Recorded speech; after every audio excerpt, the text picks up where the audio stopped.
pu voir. Alors, je dis vraiment merci. Je me sens vraiment bénie par rapport à cela.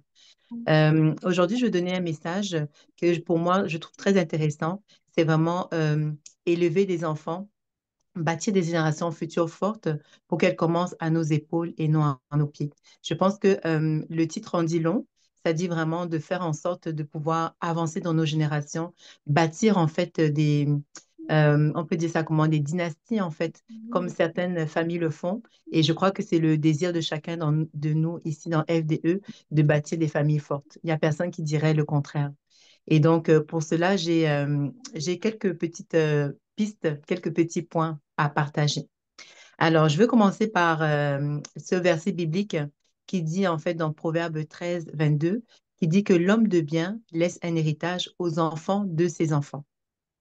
Ce petit verset est très, comment dire, très significatif. Il y a beaucoup de choses, enseignements à retenir.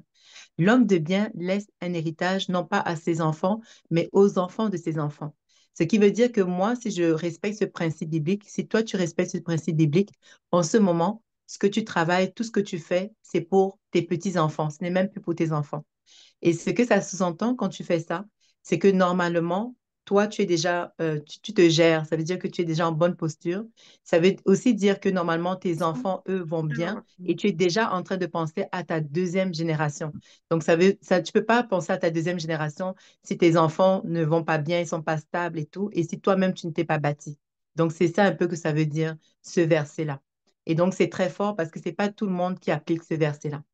Je me suis rendu compte que dans les différentes communautés, il y en a qui ne sont pas chrétiens, mais qui comprennent ce principe-là et on peut le voir dans leur vie, en fait.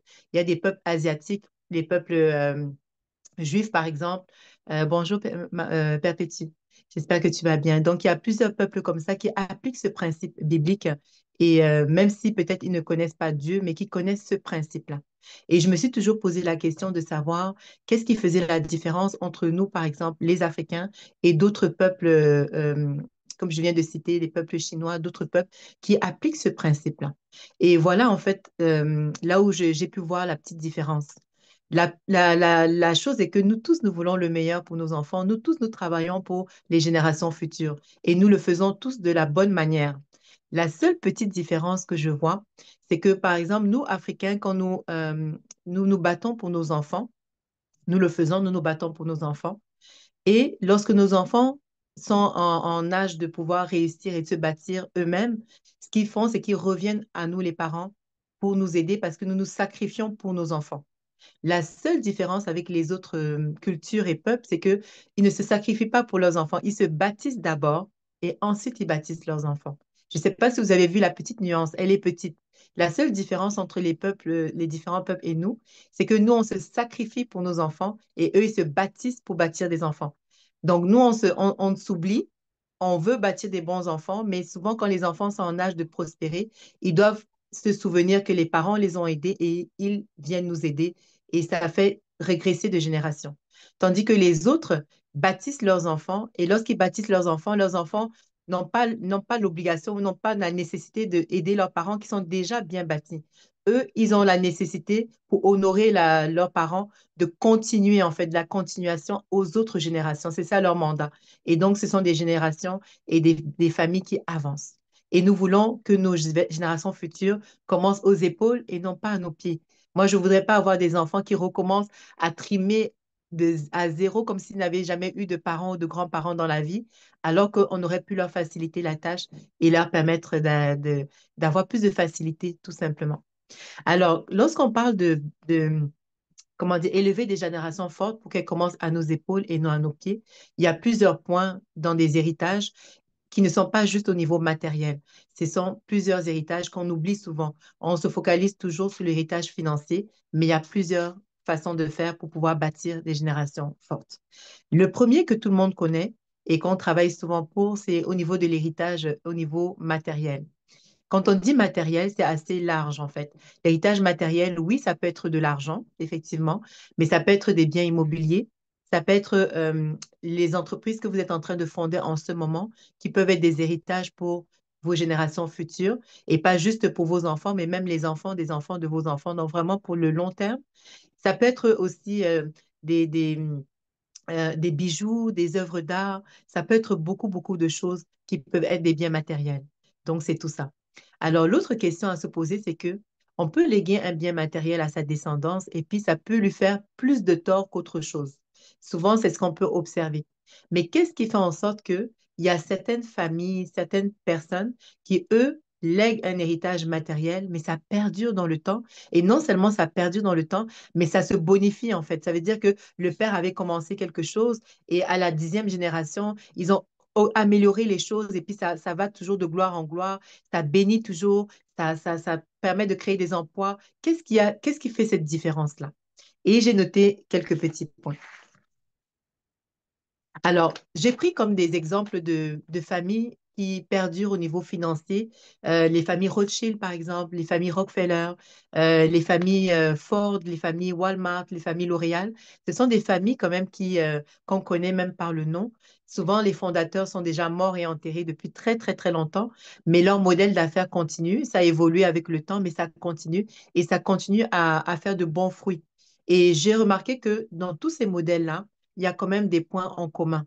Et je me dis que on ne réinvente pas la roue en fait. Si ça fonctionnait pour eux et qu'on essaie de copier ces modèles-là, on peut aussi faire quelque chose de fort et de durable à nos générations futures. Les choses que j'ai notées, c'est que toutes ces personnes-là, tous ces grands noms-là, ce qu'ils font, c'est qu'ils diversifient ils font beaucoup de diversification de leur investissement. Donc, ils diversifient leur investissement. Souvent, ils commencent par l'immobilier, après des actions, après un peu par-ci, par-là, mais ils sont toujours dans la diversification, en toujours.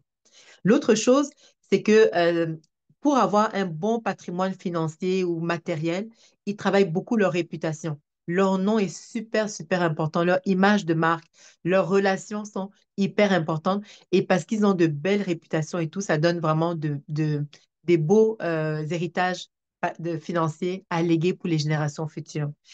Eux tous, en fait, ont une vision à long terme. C'est pas comme, par exemple, certains qui disent, OK, je vais ouvrir ma petite boutique pour peut-être arrondir mes fins de mois ou bien pour avoir une petite liberté financière. Non. Ce sont des personnes que quand ils créent quelque chose, ils créent même parce qu'ils se disent que je ne veux même pas en bénéficier moi. Je veux créer, mais c'est ma troisième génération, ma deuxième génération qui va en bénéficier. Donc déjà, dans leur tête, ils ont une vision long terme et une grande vision, pas une petite vision. Ils ne se limitent pas dans des petites choses. Ça, c'est leur trait en commun.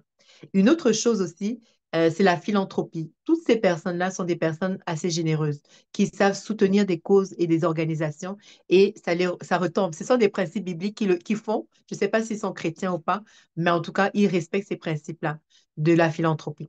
Mais la dernière chose et la chose la plus essentielle pour que, au niveau de l'héritage financier, ce soit vraiment quelque chose qui soit bon pour leur génération future, c'est qu'ils font beaucoup d'éducation, beaucoup, beaucoup d'éducation. Les gens riches, en fait, ils vont beaucoup enseigner à leurs enfants. Très tôt, les enfants auront des responsabilités dans leurs entreprises. Très tôt, les enfants vont avoir, en fait, oui, des responsabilités, vont voir leurs parents faire. Ils vont voir comment les parents sont philanthropes, justement, font partie, sont dans des conseils d'administration, prennent des décisions, sont des leaders. En fait, les enfants vont apprendre par modélisation, tout simplement. Et quand l'enfant grandira, parler d'un investissement je sais pas moi, de 1 million, ça va pas lui faire peur comme une personne qui n'a pas été plongée à l'intérieur et qu'elle a peur de tous les risques. Cette personne-là, cet enfant est plongé dedans. Il sait ce que c'est que des actifs, des passifs. Il a été éduqué pour, il a fait des jeux qui pouvaient toujours travailler au niveau des chiffres. Tout a été orienté pour que les enfants soient formés sur l'héritage financier et qui ne dilapident pas, mais qui sachent bien gérer cela. Et donc, ça, c'est la chose la plus importante. Alors, ce que j'aimerais dire, c'est que pour ces premiers héritages-là, en tant que parents, nous qui voulons bâtir des enfants forts, faire d'eux, en fait, les laisser quelque chose qui va perdurer pour qu'ils commencent à nos épaules et non pas à nos pieds, ce n'est pas forcément de leur donner même de l'argent ou des biens meubles, etc. Non, mais au moins de leur apprendre, de leur mettre en contact avec, c'est quoi, en fait, la gestion des finances. Et lorsque vous faites ça en eux, mais ils vont jamais commencer comme tout le monde, en fait. Ils vont déjà commencer avec une certaine base. On dit qu'un enfant de riche, même s'il a 0 dollar quand il commence sa vie, il ne sera jamais pauvre en fait, parce il connaît les principes. Donc, c'est une chose qu'on peut faire. Et lorsqu'on le fait, on aide nos jeunes à commencer à nos épaules et non à nos pieds. Voilà, ça c'est la première façon de transmission qu'on peut faire à nos générations futures. La deuxième, c'est l'héritage au niveau éducationnel. C'est un héritage que j'aime vraiment beaucoup. Je vais vous prendre l'exemple de la Chine, que j'aime beaucoup, que vous savez. Euh, En Chine, en fait, quand les enfants vont à l'école, ils n'apprennent pas au début comme nous ici, par exemple, les langues, etc. La première chose depuis le bas âge, que ce soit à la maternelle, les premières choses qui sont apprises chez eux, c'est vraiment les provinces. Quelles sont les provinces chinoises? C'est quoi l'histoire de la Chine? C'est quoi la culture? Les enfants, dès le bas âge, connaissent vraiment beaucoup de choses sur le pays. C'est un peuple très, très patriotique. Donc, l'éducation est quelque chose de très, très important d'éduquer.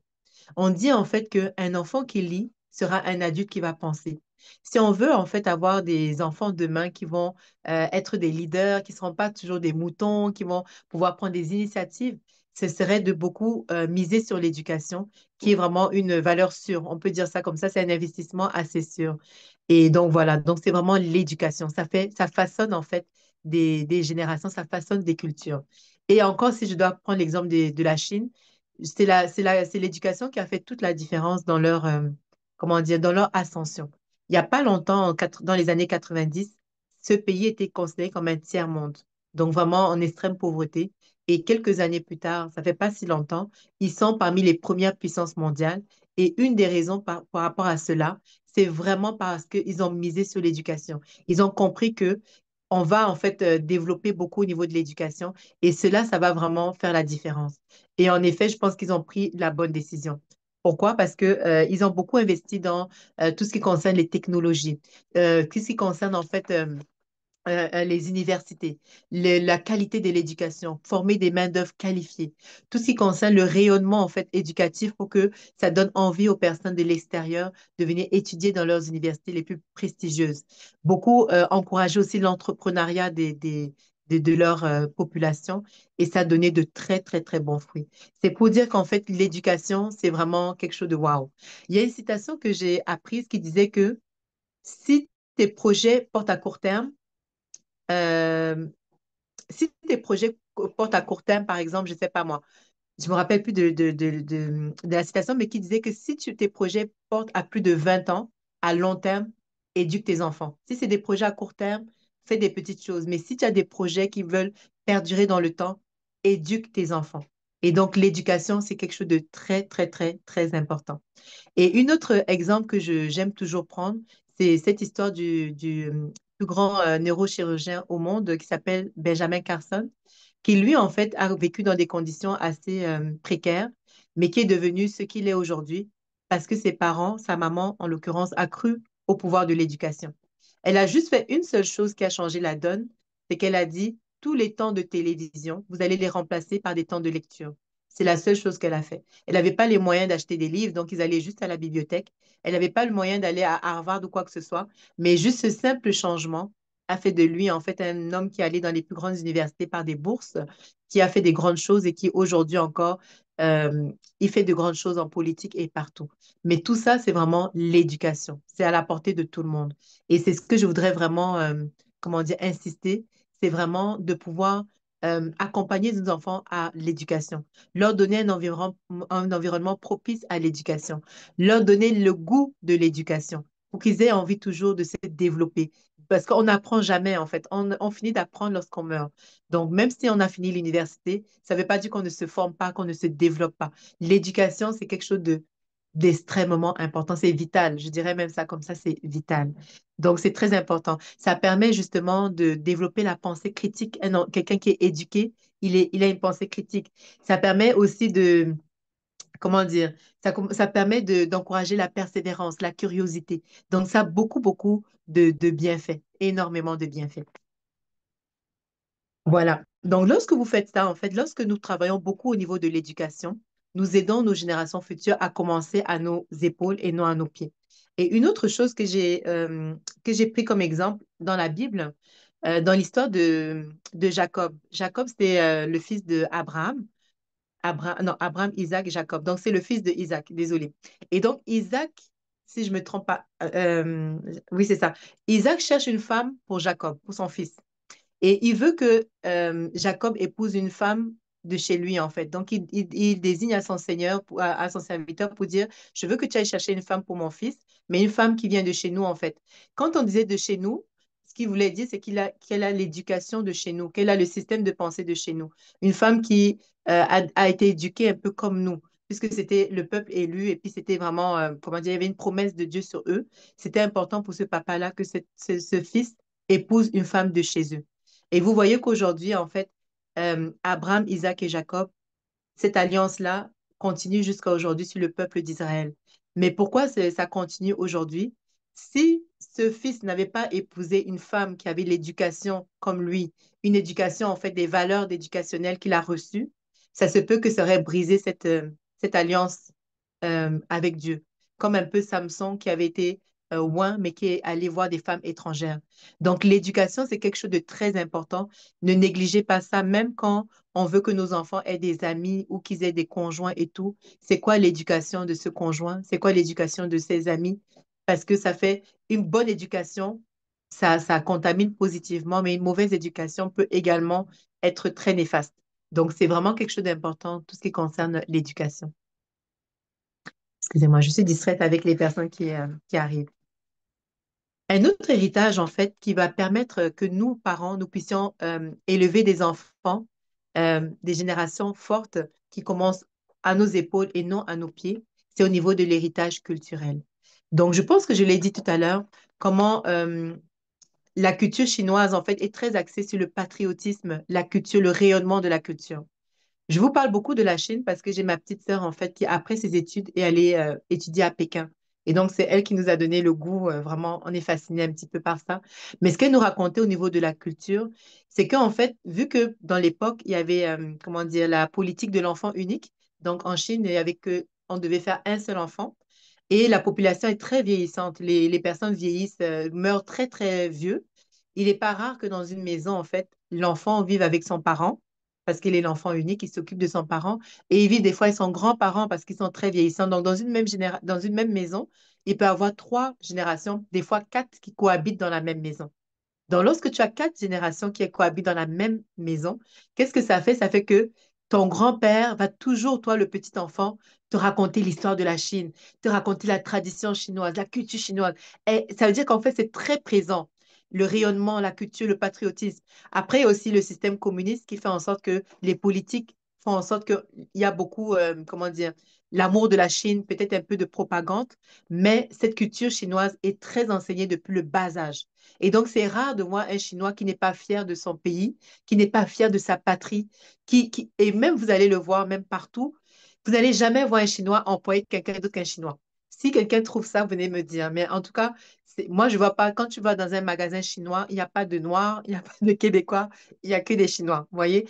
Et des fois, ils font leur annonce en chinois. Donc, si tu ne connais pas parler chinois, de toute façon, tu ne peux pas postuler. Donc, la culture est très forte. Je ne sais pas, je ne peux pas critiquer ou pas critiquer, mais c'est pour dire que ils valorisent leur culture. Et ça, c'est quand même quelque chose de assez intéressant. Contrairement à la culture africaine, qui est une culture extrêmement riche, extrêmement magnifique, mais qui est, je crois, peu représentée ou bien de la mauvaise façon. Ça veut dire on ne rayonne pas toujours, on n'a pas toujours la meilleure image ailleurs, en fait, que partout où nous sommes, même entre nous, des fois, on n'a pas toujours la meilleure image. Et je pense que la raison pour cela, c'est qu'on ne connaît même pas vraiment notre culture. Nous sommes un petit peu déculturalisés. Je prends toujours le même exemple de la langue. Combien parmi vous ici ont la chance, je dis bien la chance parce que c'est une chance, de parler leur langue maternelle, ont eu la chance? Si c'est le cas, est-ce que tu as enseigné cette langue à ton enfant? Parce que comme on dit, on veut qu'il commence à nos épaules et non à nos pieds. Quelqu'un qui n'a jamais connu sa langue maternelle, il va recommencer à zéro, peut-être il va prendre des cours de langue et même à ça, c'est pas pareil. Donc, vous lui donnez beaucoup de difficultés. Mais si vous transmettez tout simplement votre culture, l'extension de l'enfant, ben, il commence quelque part, en fait. Il a déjà un certain acquis dans sa culture, il peut juste passer à une étape supérieure. Donc, qui parmi vous parle, une honte chez moi, oui, qui parmi vous parle sa langue et n'a pas enseigné à son enfant? C'est scandaleux. Est-ce que vous avez vu ça dans d'autres cultures? Même en Afrique, les Africains du Nord, là, les Maghrébiens, ça n'existe pas. Même si l'enfant est né au Canada et ça fait 20 ans qu'il n'a pas quitté, qu'il n'est pas allé dans son pays d'origine, Ils parlent sa langue. Et encore, ils vont toujours dans leur pays tous les 2 ans. Donc, c'est juste pour dire que la culture commence d'abord par la langue. C'est aussi simple que ça. Et donc, dans la vie, si tu n'influences pas, comme les Chinois qui influencent par leur culture, qui sont fiers, tu te laisses influencer. Donc, lorsque la culture n'est pas assez forte dans la vie de l'enfant, dans la vie de la personne, elle a honte de sa culture ou elle ne sait pas se défendre de sa culture, elle ne sait pas valoriser sa culture.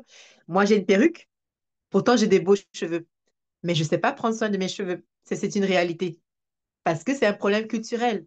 On ne nous a pas appris à valoriser nos cheveux, pourtant on a de super beaux cheveux. Alors, toutes ces petites choses, ça a l'air anodin. Oh, c'est pas grave, c'est les perruques, tout le monde en met. OK. Mais pour un enfant qui a peut-être du mal à se développer ou qui vit des situations, etc., ben, il peut vraiment facilement se laisser influencer par quelqu'un qui paraît plus sûr de lui, qui valorise plus sa culture, qui s'affirme plus, en fait.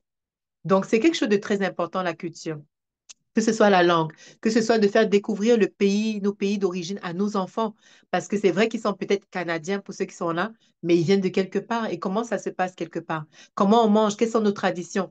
Pourquoi on fait tel plat qu'on appelle un dolé, le héros? Est-ce que c'est parce qu'il y a eu, il y a eu comme, c'est quoi l'origine de tout ce qu'on fait là? En fait, c'est bon de connaître la culture. C'est très, très riche, en fait.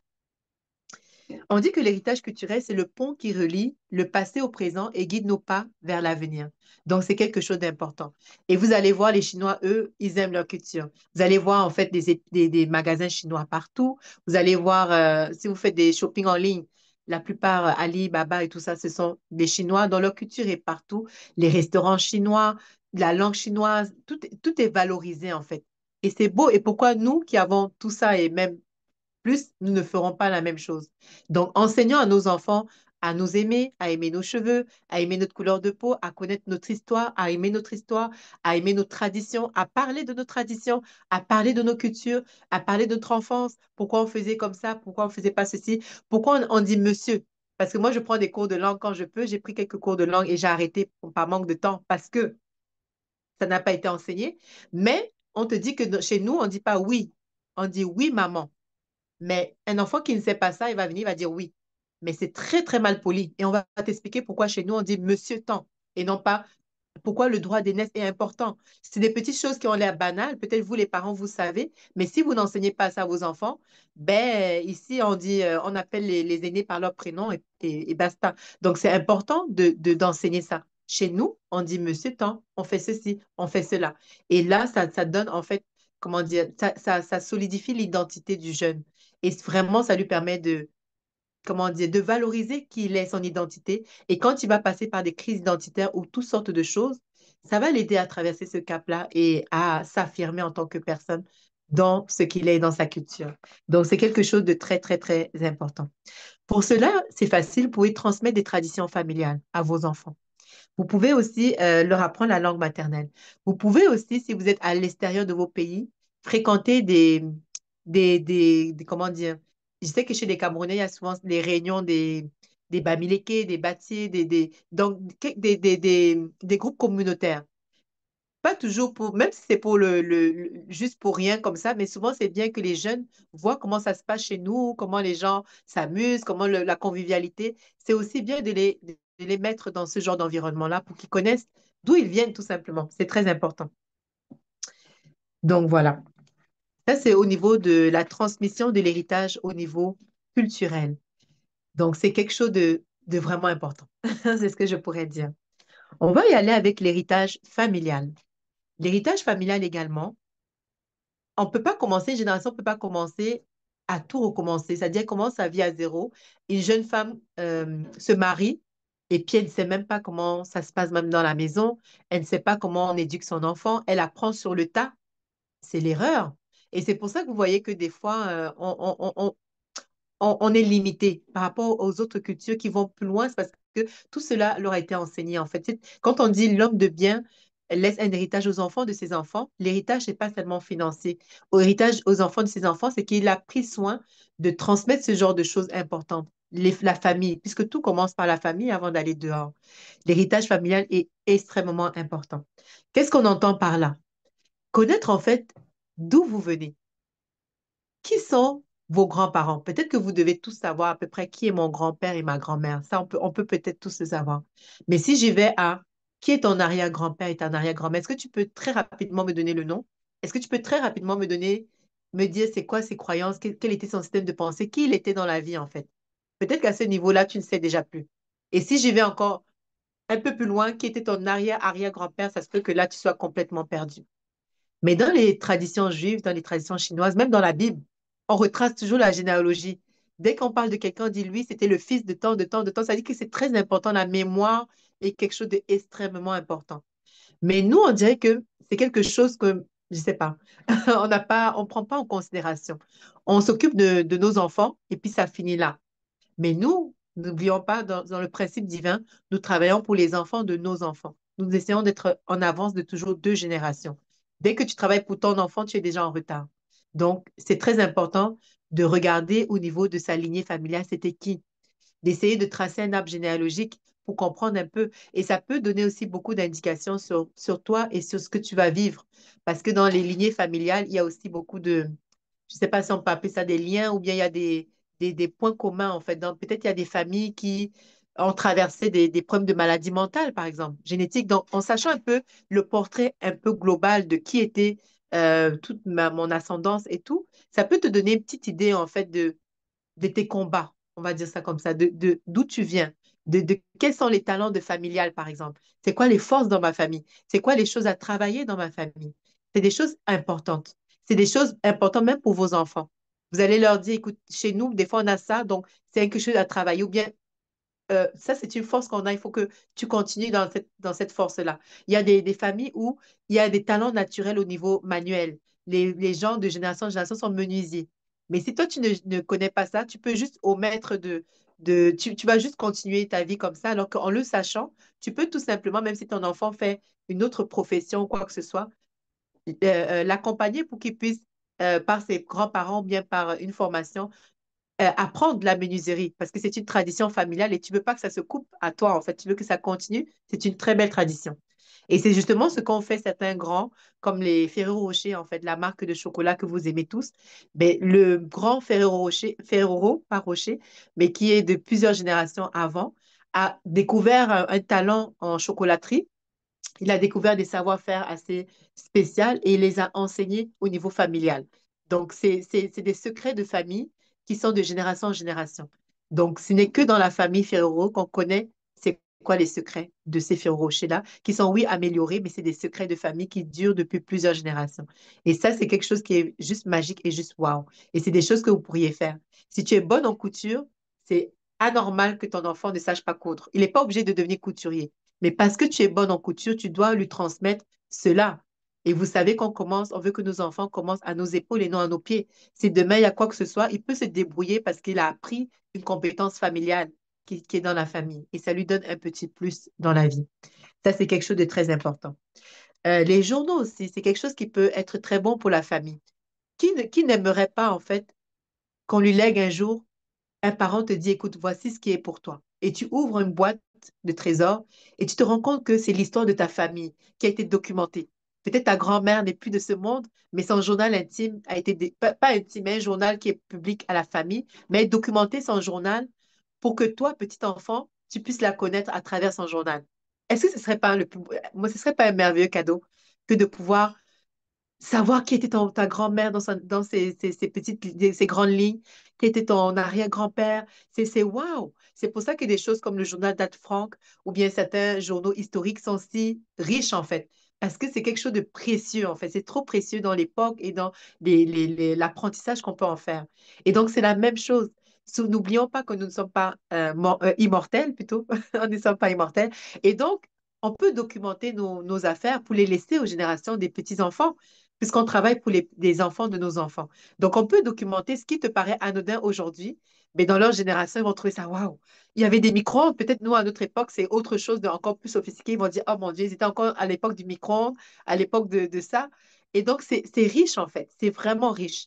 Donc, n'oubliez pas de documenter un peu vos vies et de les laisser comme un héritage à vos enfants. Et vous pouvez faire la même chose à vos enfants. Si vous voulez documenter un peu leur vie, les grandes lignes, des choses que vous avez observées, leur réussite et tout, mettez-leur sur papier et donnez-leur à leurs 18 ans. ce serait le plus beau des cadeaux qui ne pourrait pas, qui ne peut pas s'acheter, qui est waouh. En tout cas, ça, c'est mon point de vue. Quand on parle de l'héritage familial, on parle de l'héritage au sein de la fratrie. Vous savez, je crois ici que tout le monde veut avoir une famille unie. C'est quand même le désir de tout parent. Mais est-ce que vous savez que de manière inconsciente, nous pouvons faire en sorte de créer des familles qui se déchirent, des frères et des sœurs qui, au lieu de s'aimer, se jalousent. Et c'est pas rare de le voir que des frères, même père, même mère, se chicanent ou bien se créent beaucoup de problèmes. Et souvent, vous allez voir que l'origine vient des parents. C'est pas qu'on a voulu, mais c'est que la manière d'avoir fait a créé que plus tard, ça crée des divisions entre les enfants et non pas l'amour. Donc, en tant que parent, très important quand vous avez vos enfants, de ne pas les comparer. Je pense que ça, vous le savez, c'est correct. Mais de ne pas, comment dire, de toujours essayer de travailler dans la collaboration et non pas la confrontation, la collaboration. Ton enfant veut apprendre à lire, tu peux l'aider à lire, mais le grand frère sait déjà lire. OK, ben, va voir ton grand frère, il sait déjà lire. Au moins, ça fait qu'ils collaborent. Même quand ils grandiront, vous ne serez plus là, ils ont appris ce modèle de collaboration. Cet enfant a telle force et l'autre a telle faiblesse. Mais l'autre a telle force et l'autre a telle faiblesse. Juste mettre en force que, OK, toi, ça, c'est pas bon, va voir tel frère, il va t'aider dans ça. Et toi, tu es moins bon dans ça, mais par contre, toi, tu peux aller aider dans ça. Donc, enfin, d'éduquer dans cette façon-là, à ne pas souligner forcément l'autre est meilleur, l'autre est moins bon, mais à essayer de travailler dans les forces et dans la complémentarité, ben, on essaye plus tard d'avoir un héritage familial basé sur l'unité et non pas sur des conflits parce qu'il y a des ressentiments des enfants et que ça dégénère plus tard. Et ainsi de suite. Ces enfants-là devront transmettre la même chose à leurs enfants pour que ce modèle d'unité perdure. Donc, c'est vraiment plus la collaboration de la confrontation. Et aussi, petite chose aussi que les parents font et qu'il faut faire attention. Souvent, on a des cousins, des cousines aussi, et il y a des jalousies. Souvent, ça peut venir du fait que ta maman t'a dit, regarde comment ta cousine là, à son âge, elle est déjà mariée, elle a déjà des enfants. Toi, tu es là, tu n'es pas mariée, tu n'as pas d'enfants. C'est une remarque que la mère fait de manière peut-être anodine. Mais toi, qu'est-ce que ça crée? Ça crée que inconsciemment, tu as un ressentiment contre ta cousine. Ou bien, la mère de la cousine a eu un problème avec ta mère et ta mère te l'explique.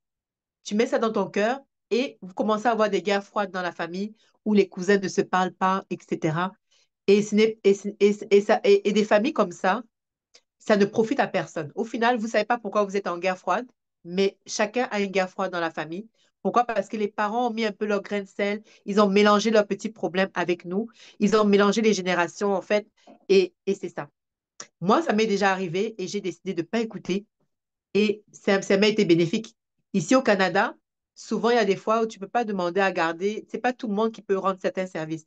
Mais le fait d'être dans des pays à l'extérieur de chez toi, où tu peux avoir une famille, où tu sais que ta cousine, c'est ta sœur, ton cousin, c'est ton frère, les yeux fermés, tu peux leur confier tes enfants, etc. Ça, c'est parce que tu décides de fermer les oreilles et les yeux des petites remarques qu'un parent peut-être a pu mettre dans ton esprit. Et tu es assez sage de comprendre que si tu en prends un avec ton cousin, là, une famille, là, tu ne peux pas remplacer une famille. Donc, tu es mieux de collaborer avec ton cousin, vous deux, vous soyez un et vous avancez plutôt que d'être en chicane et personne ne gagne. Donc, c'est des petites choses qui arrivent dans nos familles. Et malheureusement, quand ça arrive, les générations suivantes, puisque les parents ne se parlaient pas, les petits-enfants ne se parlent pas, ils ne se parlent pas, ça crée des conflits. C'est horrible, c'est dégueulasse.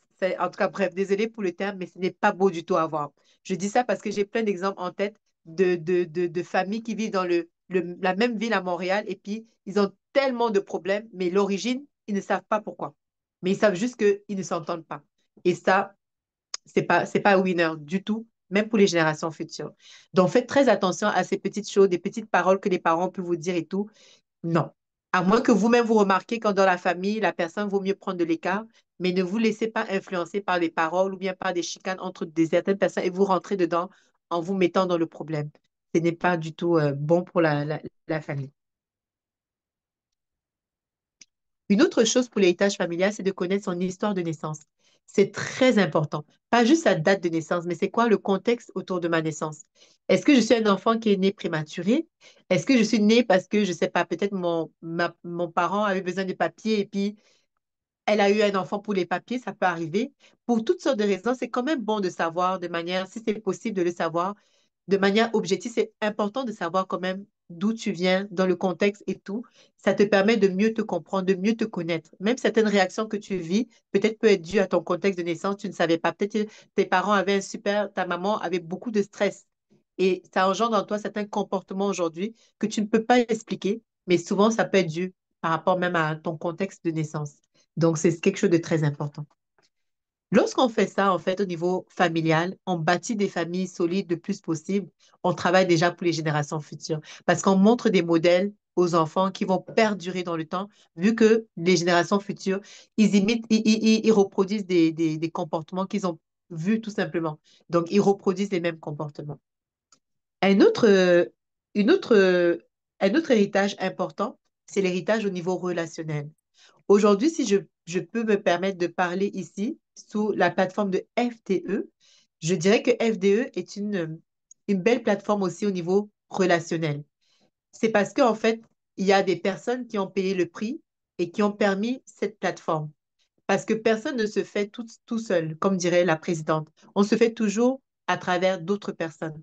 Le côté relationnel est quelque chose de vraiment, vraiment très important, mais extrêmement important. Aujourd'hui, je peux parler. Pourquoi? Parce que j'ai une mentor que je considère comme une maman, maman Lina, qui a cru en moi et qui m'a, comment dire, qui me permet en fait de prendre la parole aujourd'hui. Donc, c'est vraiment, je peux dire que pour moi, c'est comme une grâce relationnelle. Et donc, c'est quelque chose qu'on doit aspirer pour nous et aussi le développer pour nos générations futures. Il ne faudrait pas que demain, nos jeunes enfants peut-être cherchent un stage ou un emploi ou leur vie et qu'ils doivent recommencer à zéro dans bâtir leur relation. Oui, ils auront à le faire. Mais si on travaille bien de notre côté, à penser aux générations futures, ils commencent à partir de la base de quelque chose. Ils savent que, OK, j'ai déjà des relations que mes parents ont solidement bâties, qui peuvent m'aider. Et oui, je veux continuer. Et c'est comme ça qu'on enrichit en fait le réseau relationnel. C'est quelque chose à ne vraiment pas négliger du tout, du tout. L'héritage relationnel, c'est la somme des âmes qu'on touche durant notre voyage sur la Terre. Et je prendrai en fait l'exemple d'une grande sœur, Flore, que je suis allée rendre visite l'année dernière pendant les fêtes de Noël. Et chez elle, il y avait comme, il y avait, non pas les fêtes de Noël, un peu après, et il y avait comme une fête chez elle avec plusieurs familles, des enfants, tout le monde était très bien habillé. Et elle me dit, OK, Jessie, laisse-moi te présenter les membres de mon association. Et là, je lui dis, ah, c'est bien, c'est quelle association?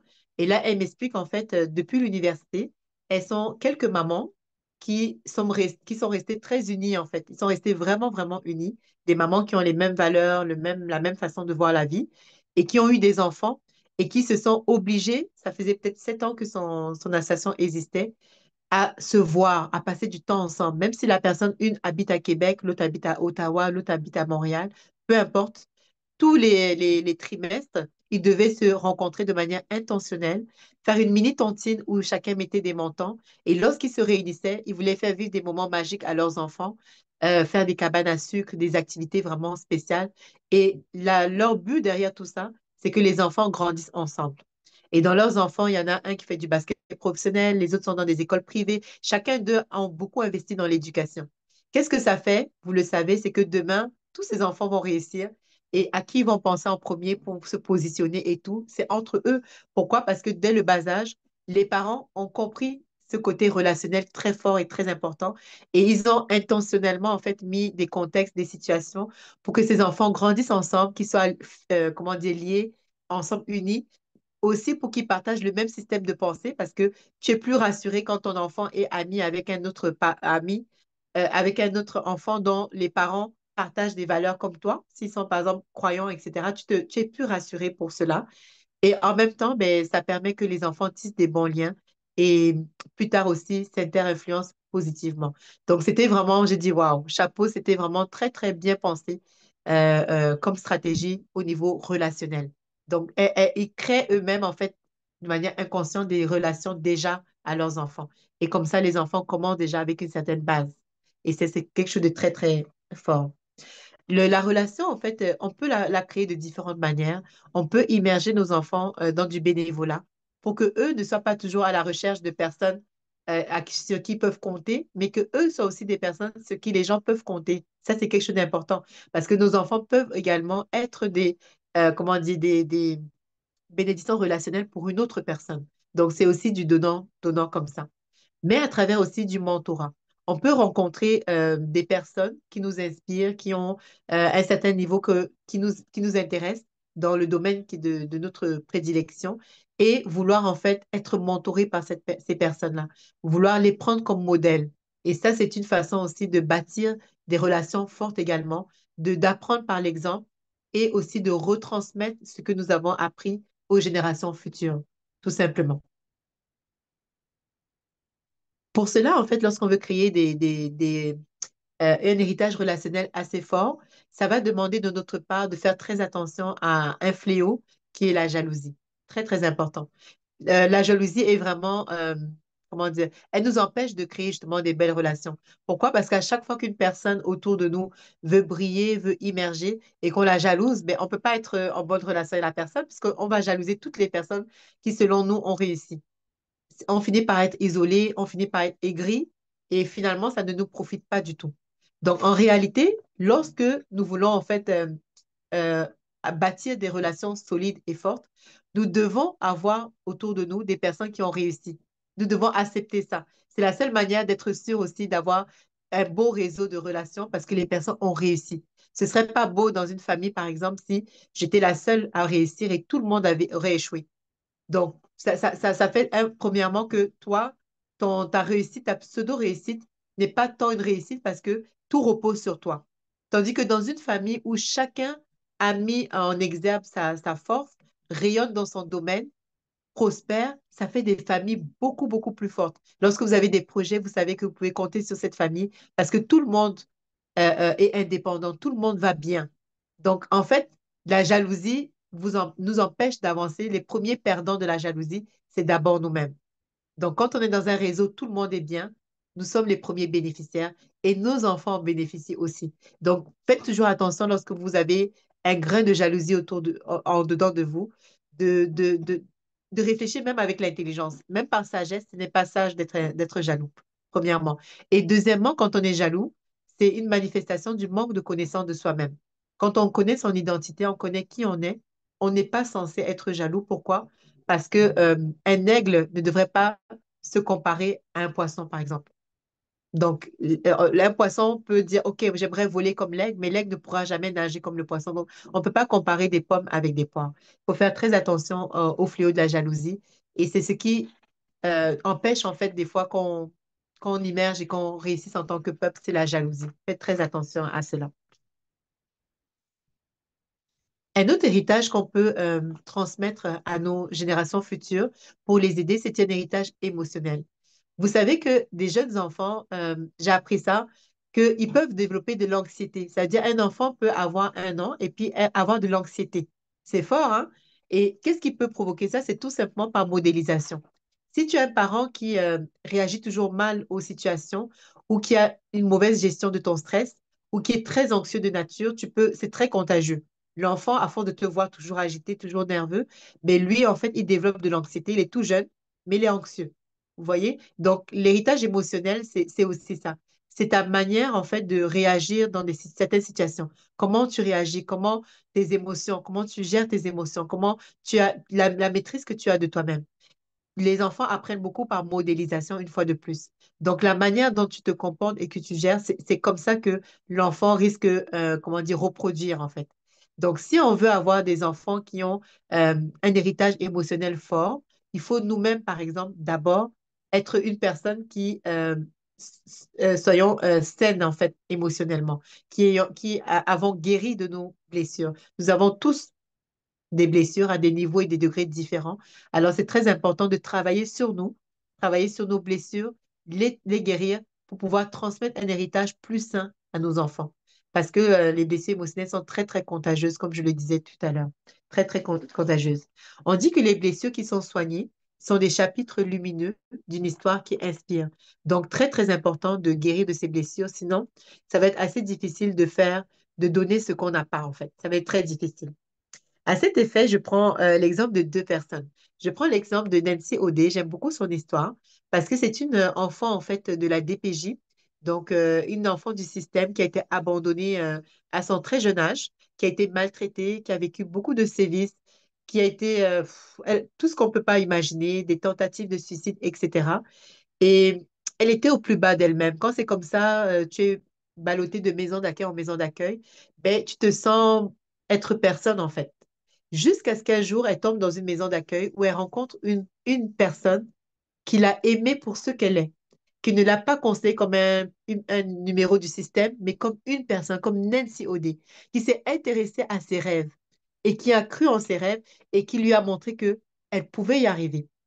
Et c'est pour ça que l'héritage émotionnel est assez fort parce que ce simple soutien émotionnel qui était de l'amour a changé la donne. Nancy Audet est maintenant considérée euh, comme les enfants un peu qui sortent de la statistique. Parce que un enfant qui normalement a vécu dans le système de la DPJ, généralement dans les statistiques, ce sont des enfants qui vont pas très très loin, qui ne réalisent pas leurs rêves comme il faut. Mais elle fait partie des très rares statistiques de femmes qui ont été un enfant du système, maltraitées, etc., mais qui ont pu faire des choses incroyables. Elle est devenue journaliste, animatrice à Radio-Canada, euh, une grande journaliste auprès de grands sportifs de la NBA et autres. Elle a beaucoup voyagé, elle a fait tellement de choses, tellement de choses. Pourtant, c'est une enfant du système. Qu'est-ce qui a fait la différence? C'est une femme qui a eu de l'amour pour elle, qui a manifesté au niveau émotionnel l'émotion de l'amour et non pas l'indifférence et non pas autre chose. Et c'est comme ça qu'en fait, une émotion, l'héritage émotionnel est très, très fort parce que ça fait toute la différence. Ça fait toute la différence. Il est fort probable que si elle n'était pas passée par cette dame-là, elle ne serait pas celle qu'on connaît aujourd'hui. Donc, c'est pour dire comment, à quel point c'est un héritage très puissant.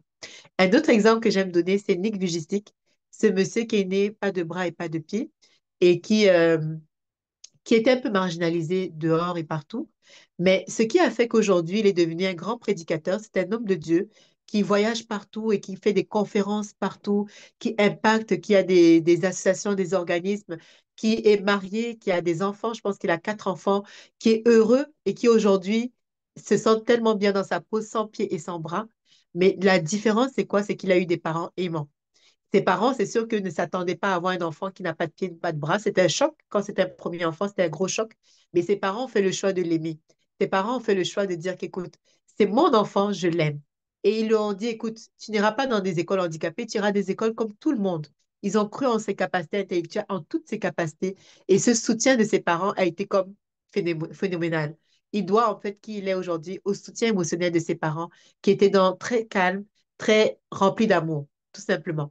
Et donc, vous voyez comment ça fait toute la différence, vraiment toute la différence. L'amour qu'on peut donner à quelqu'un, ça transcende toutes sortes d'handicaps, entre guillemets. Donc, ça, c'est un héritage que lorsqu'il est transmis, en général, les personnes qui le reçoivent vont le transmettre à leur tour.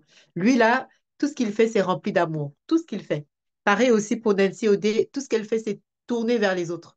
Pourquoi? Parce qu'elle se rappelle qu'un jour, quelqu'un lui a tendu la main et lui a manifesté cet héritage émotionnel qui est si fort, qui est l'amour. Vous voyez? À l'inverse, il faut faire attention aux mauvaises émotions que nous avons, à notre mauvaise façon de gérer nos émotions, de nous maîtriser, qui peut aussi avoir une influence négative. À ce propos, c'est un petit bémol. Je dirais que les hommes ont beaucoup de blessures émotionnelles, mais c'est encore un peu tabou. Alors, quand on parle de blessures émotionnelles, ce n'est pas une chose qui est réservée qu'aux femmes. On a la chance ici dans le groupe AFDE d'avoir beaucoup de thérapeutes, de personnes qui sont formées en guérison intérieure. On en a beaucoup, beaucoup, on a beaucoup de belles ressources et ce n'est pas une honte parce que c'est quelque chose de tellement naturel. Mais souvent, quand on ne sait même pas qu'on a quelque chose, ben on donne un mauvais héritage inconscient à notre enfant parce qu'on ne sait même pas que nous, on doit déjà guérir. Donc, oui, maman Raymond, justement. qui est une belle ressource dans FDE. Donc, les hommes, ne soyez pas gênés, ce n'est pas mauvais. Les femmes aussi, mais souvent les femmes demandent de l'aide quand ça ne va pas. Mais les hommes aussi, pensez à ça des fois. Il y a des fois des réactions qu'un homme peut avoir. Il y a des hommes souvent qui ont vécu une séparation et ils ne vont plus jamais se marier. Vous pensez que c'est un choix, c'est juste une blessure qui fait qu'ils ont très, très peur du mariage. Ils ont peur des femmes qui vont peut-être abuser d'eux parce qu'ils ont été abusés, ou bien ils ont certaines situations, ils ne savent pas pourquoi ils réfléchissent comme ça. Ils ont peut-être peur de dépenser de l'argent, ils ont peur d'entreprendre, ils ont beaucoup de peur et tout. Ça a l'air normal et tout, mais en réalité, c'est dû à une blessure que eux-mêmes ne savent pas. Donc, très important parce que si vous ne guérissez pas, vous ne pouvez pas donner le meilleur à vos enfants et ils ne peuvent pas commencer plus haut que vous. Ils vont juste être au même niveau que vous et ce n'est pas ce qu'on veut pour nos générations futures. Donc, c'est quelque chose de très important. Pareil aussi pour les enfants, les parents qui ont des enfants différents, des enfants à besoins particuliers, ce qui est de plus en plus répandu, donc des enfants qui ont toutes sortes de diagnostics. Ces enfants-là méritent tout simplement de l'amour. Ils ne sont pas moins que quiconque. Tout ce qu'ils ont besoin, c'est de l'amour. Quand on a de l'amour, il n'y a aucune pathologie, aucun diagnostic qui est trop fort. Ils ont juste besoin de ça. Donc, il ne faut pas se sentir comme, OK, en tant que parent, j'ai honte de mon enfant parce que voilà, il est différent ou bien en tant que parent, je suis un mauvais parent, ou bien peut-être je suis maudite. Ne voyez pas ça comme ça. Tout ce que vous avez à faire, c'est de donner de l'amour. Il soit différent, il soit malade, il soit quoi que ce soit. Tout ce que vous avez à faire, c'est de donner réellement de l'amour. Et tout, c'est la seule chose que l'enfant a besoin. C'est tout simplement votre amour. C'est tout. Et ça aide énormément. Les témoignages à ce niveau-là sont vraiment très, très, très, très grands. Un autre héritage qui est important et qui, je dirais, je suis allée un peu vers la fin, mais qui est l'essentiel. Tous les héritages qu'on a parlé au départ sont très importants. Mais en réalité, cet héritage-là est quand même fondamental parce que sans lui, tout le reste ne peut pas tenir aussi. Parce que souvent, on a tendance à oublier ce facteur-là. C'est l'héritage spirituel. L'héritage spirituel, c'est quelque chose de extrêmement important. En réalité, c'est le plus grand héritage parce que c'est de lui que tient tout le reste. L'héritage spirituel, c'est une lumière intérieure qui guide nos chemins et éclaire nos âmes. Alors, on peut être un bon parent et avoir donné tout ce que j'ai dit précédemment. Ça veut dire, par exemple, on a enseigné la culture à notre enfant, on a légué un héritage extrêmement fort financièrement, on a bien éduqué, on a des valeurs familiales assez fortes, on a fait tout ce qu'il fallait faire. Cependant, on dit que l'homme fait son possible, Dieu fait l'impossible, en fait. Donc, l'homme propose, Dieu dispose. C'est ce que je voulais plutôt dire. Ça veut dire que malgré tout ce que vous avez pu faire, c'est pas infaillible, en fait. Malgré tout ça, l'enfant peut quand même épouser une mauvaise personne et puis sa vie est gâchée. Vous voyez? L'enfant peut quand même être au mauvais endroit au mauvais moment et puis voilà, il prend, il a une balle perdue, par exemple. Beaucoup de choses peuvent se passer malgré que vous ayez fait tout ce qu'il fallait faire. Et c'est pour ça que cet héritage-là, c'est celui qui est quand même le pilier, c'est l'héritage spirituel. De comprendre que c'est pas parce qu'on est un meilleur parent que ça garantit la réussite à notre enfant. La garantie, c'est d'abord auprès de Dieu. Il y a quelqu'un qui m'avait dit qu'en réalité, tu peux tout faire à ton enfant, tout ce qu'il faut. Tu peux être le meilleur parent, puis l'enfant échoue sa vie. Tout comme tu peux être le pire parent au monde, tu ne t'occupes même pas de ton enfant. L'enfant vit dans les conditions les plus terribles et c'est cet enfant qui devient un homme très inspirant qui réussit sa vie demain. Il y a des choses comme ça qu'on ne peut pas expliquer si ce n'est la grâce de Dieu. Donc, en réalité, si on veut laisser un héritage qui perdure génération après génération, ça, c'est un héritage qu'il faut beaucoup s'attarder, l'héritage spirituel. L'héritage spirituel, c'est quoi? C'est tout simplement par l'exemple. L'état spirituel, c'est de modéliser en fait la foi. Si nous sommes chrétiens, et je pense que dans FDE, nous sommes des chrétiens qui croyons en Dieu, c'est de modéliser notre foi, la foi par nos actions de tous les jours. Pas forcément par nos paroles, mais par nos actions. Comment on traite les gens, euh, comment on s'occupe des gens, comment on réagit. Par nos quotidiens, en fait, ça témoigne la foi. Et l'enfant veut te suivre. Il a envie lui aussi de servir ce grand Dieu. Et je crois que c'est l'une des plus grandes choses, c'est de remettre aussi la vie de nos enfants entre les mains de Dieu, de ne pas se dire que, OK, je suis guérie de mes blessures, je suis ceci, je suis cela, alors c'est bon pour moi. Non, mais de quand même tout remettre à Dieu. Pourquoi? Parce que au final, nous sommes limités, mais lui est illimité. Et ça, c'est la chose la plus essentielle. Je prends l'exemple toujours de mon petit-neveu de 3 ans à l'époque. Sa maman, en fait, va à l'église tous les dimanches naturellement et elle emmène son enfant comme ça, mais elle ne fait pas avec une attente particulière pour lui. Ben, il faut pour elle, l'enfant l'accompagne tout simplement. Mais elle se rend compte par la suite, quand elle va à la garderie, l'éducatrice de son enfant qui dit, est-ce que tu sais qu'aujourd'hui, tel enfant a fait telle bêtise et Noah à comme donner les versets bibliques pour dire à l'enfant, mais c'est un péché ce que tu fais, c'est pas bien. C'est comme si l'enfant évangélise à la garderie, il a 3 ans. La mère était ébahie, elle dit, ah bon, mon fils fait ça? Pour elle, quand elle l'emmène à l'église, elle se dit, bon, il comprend pas, elle le met à côté. Mais c'est juste pour dire qu'elle ne se rend pas compte, mais ça, ce sont des héritages spirituels. De pas se dire que quand je vais à l'église, l'enfant va peut-être me déranger, parce qu'il va me déranger, je le laisse à la maison et puis je vais toute seule. Ou bien, non, il peut venir et Dieu touche tout le monde, en fait. Et là, l'enfant, en fait, on s'est rendu compte qu'il aimait beaucoup parler de la parole de Dieu. Il chante beaucoup de louanges. Il recadre ses... En fait, il est comme un leader dans son école et il recadre, en fait, les gens, toujours avec la parole de Dieu. Moi-même, j'étais la première surprise. Ça m'a positivement étonnée. Donc, c'est des choses très, très importantes. Pareil pour celui que je vous parlais tout à l'heure, Nick Vujicic, qui est né sans pied, sans bras et qui est aujourd'hui un grand évangélisateur, je ne sais pas si c'est comment on dit, évangéliste, excusez-moi. C'est un grand évangéliste. Pourquoi? C'est parce que ses parents marchaient avec Dieu. Et ses parents ne le faisaient pas juste par la parole, mais par leurs actions. Effectivement, la maman, quand elle a su que son enfant n'avait pas de pied, pas de bras, au départ, c'était un choc pour elle. Mais parce que cette maman marchait avec Christ, avec Dieu, elle a changé déjà sa façon de voir son enfant et elle lui a dit, tu sais, nous on t'aime et Dieu t'aime. Tout ce que tu as à faire, mon fils, c'est de demander à Dieu pourquoi il t'a créé sans pied, sans bras. Et si tu découvres pourquoi il t'a créé sans pied, sans bras, alors tu vas voir que le plan qu'il avait pour toi est encore plus grand que des pieds et des bras. Effectivement, c'est sur cette parole-là que Nick s'est appuyé. Et quand Dieu lui a révélé, quand il a compris sa mission de vie, que lui, à lui seul, sans pied, sans bras, il réunissait des foules de 5000 personnes, etc. S'il vous plaît, comment ça s'écrit le nom? OK. Je vais l'écrire. Je vais l'écrire tout à l'heure dans les commentaires après avoir fait ma présentation. Quand il a compris qu'il pouvait réunir des foules et des foules et partout dans le monde qu'il était invité, en fait, il a dit à Dieu, je comprends pourquoi tu m'as créé sans pied, sans bras.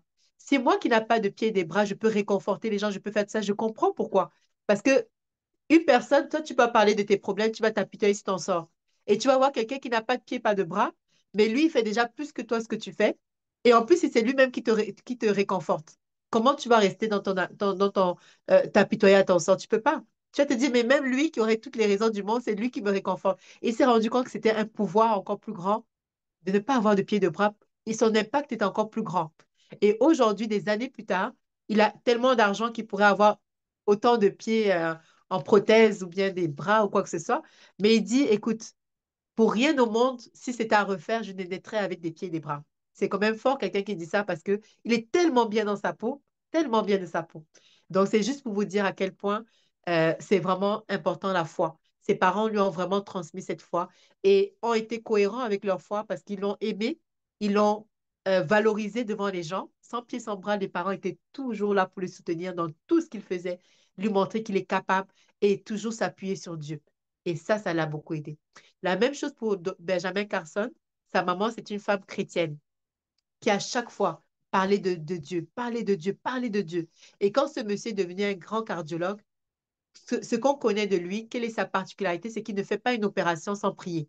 Pourtant, il fait souvent les mêmes opérations, il est très compétent, il connaît son travail les yeux fermés, mais chaque fois qu'il entre dans la salle d'opération, toute son équipe sait que Ben Carson doit d'abord remettre tout dans les mains de Dieu et il sait que lui, il est un instrument entre les mains de Dieu. Et donc, c'est vraiment cette foi-là lui a été transmise par sa maman et ça perdure. Et comme ça, dans leur famille, tout le monde sert le Seigneur.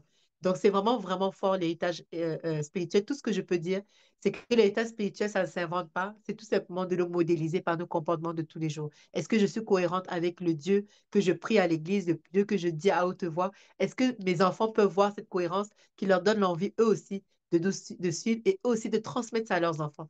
C'est quelque chose d'extrêmement important de s'appuyer sur Christ par rapport à nos familles. Une autre chose qui est importante au niveau de l'héritage spirituel, c'est au niveau des liens de famille que j'avais abordé un peu dans la famille, c'est qu'il y a des liens spirituels familiales. Et ça, c'est quelque chose de très important parce que c'est aussi un héritage. On a souvent de bons héritages familiales, spirituels, mais aussi on a des mauvais héritages, des mauvais fondements. Ça se peut que nous venons d'une lignée de famille qui, nos grands-parents, peut-être ne marchaient pas avec Dieu, qui avaient des traditions qui n'étaient pas de bonnes traditions, qui a certaines malédictions familiales, spirituelles. Et c'est très important. C'est pour ça que euh, le côté spirituel est important parce que c'est parce qu'on est spirituel, on marche avec Dieu, on est connecté à Dieu, qu'on peut comprendre, et aussi parce qu'on a fait un travail préalable de comprendre un peu notre modèle familial, notre lignée familiale, qu'on peut essayer de voir où se situent nos combats spirituels. Parce qu'il y a des combats spirituels qu'il faut briser. Il y a des combats spirituels qu'il faut vraiment briser. Il y a des personnes qui, dans leur famille, ils ont des esprits de colère. Ils font pas exprès, mais ils ont beaucoup de colère en eux. En fait, c'est quelque chose qui est connu. On va dire que dans leur famille, les gens sont super colériques. On peut voir ça de manière anodine, mais c'est quelque chose de spirituel qu'il faut vraiment briser parce qu'on décide de marcher avec Dieu et de remettre ce côté avec Dieu pour que ça change et que ça crée une nouvelle génération libre de tous ces liens, ces mauvais liens, en fait. Il y a des familles où vous allez voir, les femmes sont magnifiques, elles sont super belles, mais elles ne se marient pas, ou elles n'ont pas d'enfants, ou elles tombent malades. Des choses comme ça, ce sont des liens spirituels. Et c'est pour ça que même si on est un meilleur parent, on fait tout ce qu'on a fait précédemment, mais qu'au niveau spirituel, on ne s'y attarde pas, ben c'est un peu caduque tout ce qu'on a fait. Donc ça, c'est vraiment le pilier. Beaucoup, beaucoup prier, comprendre ces combats spirituels familiales et les briser. Et c'est ce qui nous permet de créer un nouveau schéma de génération bénie, en fait. Ça, c'est très important. Une autre chose que je veux dire, lorsqu'on paye le prix, on ouvre la voie à toutes les générations futures. Lorsqu'on décide de celui qui paye le prix, ça ouvre la voie. Je prends l'exemple encore une fois des femmes du conseil d'administration de FDE qui ont décidé de payer le prix et de servir Christ réellement. Regardez l'influence que ça a, même au niveau spirituel. Beaucoup par cette plateforme sont convertis. Et si on est converti, qu'est-ce qu'on fait? Par ricochet, ça peut convertir les gens autour de nous, nos familles, nos enfants, et par ricochet. Donc, c'est vraiment quelque chose de très important, une fois de plus. Payer le prix au niveau spirituel, payer le prix dans la prière, payer le prix dans la parole de Dieu, payer le prix. On peut être fatigué et tout, parce que tout ce qu'on fait là, c'est pour alléger les générations futures. Là où les générations futures commencent avec tellement de combats dans la vie, ils ne comprennent pas comment, mais les portes sont plus faciles. Les emplois, tous les combats que les gens ont, c'est plus facile.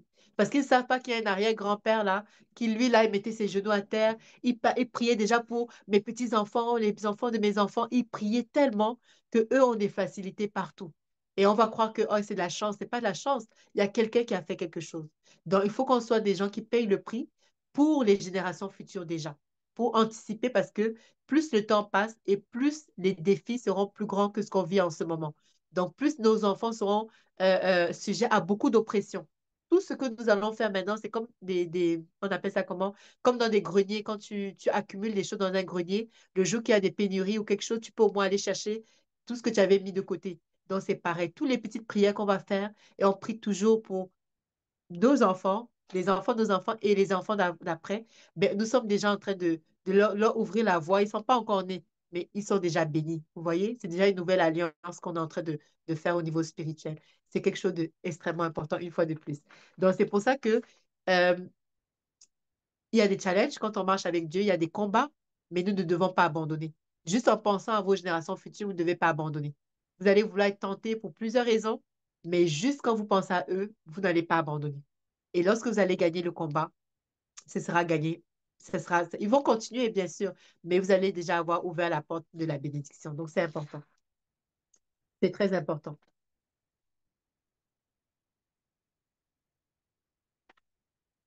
Je vais terminer par cet héritage qui est aussi important aussi. C'est l'héritage personnel. L'héritage personnel.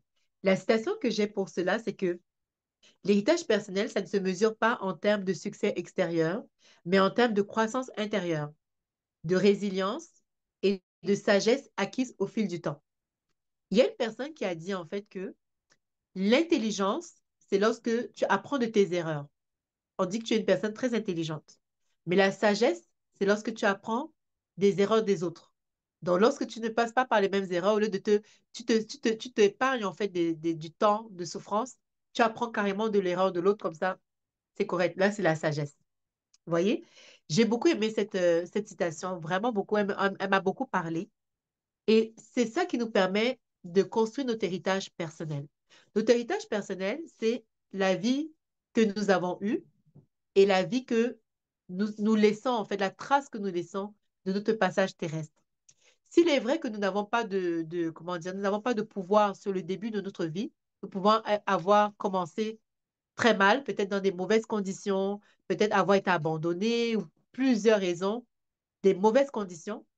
mais nous avons quand même le choix de comment nous voulons finir notre vie. Ça, c'est notre pouvoir. Nous pouvons avoir aussi très, très bien commencé, mais ça ne veut pas dire que nous allons aussi bien terminer. Donc, l'héritage personnel, c'est toute la sagesse, toutes les difficultés, tout ce que tu as accumulé au fil de ton temps, toutes les expériences que tu as pu vivre. Et qu'est-ce que tu en as fait de ces expériences? Qu'est-ce que tu as fait de ces défis? Qu'est-ce que tu as fait de ces problèmes, de ces difficultés, de ces oppressions? Qu'est-ce que tu en as fait? Et c'est ça qui forme un héritage personnel qui est assez fort. C'est la manière dont tu as géré tout ça. Lorsque tu es résiliente, lorsque tu apprends de tes erreurs et encore mieux des erreurs des autres, et que tu façonnes ta vie d'une manière qui puisse bénir les autres, parce qu'on dit que l'héritage personnel, ce n'est pas le succès que tu as, la maison et tout. Quand quelqu'un décède, c'est rare qu'on parle de ses biens, qu'il avait deux maisons. C'est pas ça les hommages qu'on fait à la personne. Quand quelqu'un décède, les hommages sont toujours reliés à son impact. À moi, il avait créé cette entreprise, ça m'avait béni. Un jour, il m'avait fait ça. Il avait fait ça à mon fils. Il avait fait ça à... Les hommages qu'on rend à une personne, c'est toujours qu'est-ce que son impact. C'est toujours ça. Peu importe qui c'est, quelqu'un qui a été riche mais qui n'a pas eu d'impact, ben oui, il était riche pour lui, tant mieux pour lui, mais ça fait pas des grands hommages. Mais les grands hommages, ce sont les personnes qui ont dévoué leur vie à d'autres personnes. Et ça fait des grands hommages. Et donc, c'est pour ça que notre héritage personnel est très important. Parce qu'au final, nous avons le pouvoir de qu'est-ce que nous voulons laisser. Nous avons vraiment ce pouvoir, chacun d'entre nous ici connectés. Je vais regarder, nous sommes euh, 50 personnes connectées. Donc, nous avons 50 vies différentes, 50 histoires. On peut relier nos vies, moi je dis toujours, à des best-sellers ou à des box-office. Dans chacune de nos vies sont comme des films. On peut aller voir un scénariste et puis dire, fais de ma vie un film, en fait. Et ce film-là, si c'est un film, en fait, qui a pas de mouvement, il n'y a rien, c'est un film plate. Donc, si vous avez une vie où il y a des rebondissements, il y a des difficultés, mais ça veut dire que votre film est intéressant. Maintenant, à vous de faire que le film finisse bien et que ça donne envie, que les gens soient contents d'être venus au cinéma voir votre film, en fait. Vous voyez? Qu'est-ce qui fait le succès d'un film? C'est que le personnage a un problème et il résout le problème. Donc, si aujourd'hui vous vivez une vie où vous avez des challenges, mais que vous avez résolu ce challenge, mais my God, votre vie est juste wow, elle est inspirante et c'est une vie qui impacte vos enfants parce que vos enfants même ont du jus à raconter, ça inspire, c'est inspirant. OK, maman avait telle difficulté, mais voilà ce qu'elle a fait et aujourd'hui elle est arrivée à tel niveau. Papa avait tel problème, mais voilà comment avec sa personnalité, son endurance, sa foi et tout, on arrive à tel résultat, mais ça donne envie d'être écouté, ça donne envie d'inspirer, ça donne envie d'être un modèle. Et c'est ça la beauté de l'histoire. Si vous avez une vie qui n'a pas de problème, finalement, c'est pas si bien. Mais si vous avez des vies avec des défis, dites merci à Dieu, c'est merveilleux. Parce que tout dépend sur vous de comment vous allez la terminer, votre histoire. Et c'est ça qui est très important. Chaque vie est une histoire, comme je le dis, et une vie est remplie de leçons de vie, d'espérance, de passion, de valeurs, de principes personnels, de résilience. Et donc, je dirais toujours que ce n'est pas, comment dire, notre vie, nous la vivons, nous utilisons nos erreurs et tout pour pouvoir transcender toutes les erreurs et puis atteindre nos objectifs, notre mission de vie, en dépit de toutes les difficultés et les obstacles. Mais nous ne pouvons pas, je ne sais pas comment je vais exprimer cette pensée-là, mais nous ne pouvons pas avoir une vie qui n'est pas écrite. Si quelqu'un ici dans ce forum n'est pas auteur et n'a même jamais songé à être auteur, c'est un crime. C'est vraiment, vraiment un crime. Pourquoi? Parce que chaque vie, on dit qu'une vie impacte une autre vie. Donc, chacune de vos vies qui est des histoires et qui, généralement, vous avez vécu des péripéties parce qu'on a tous des vieilles péripéties. Même les plus grandes stars qui ont des millions ont des problèmes.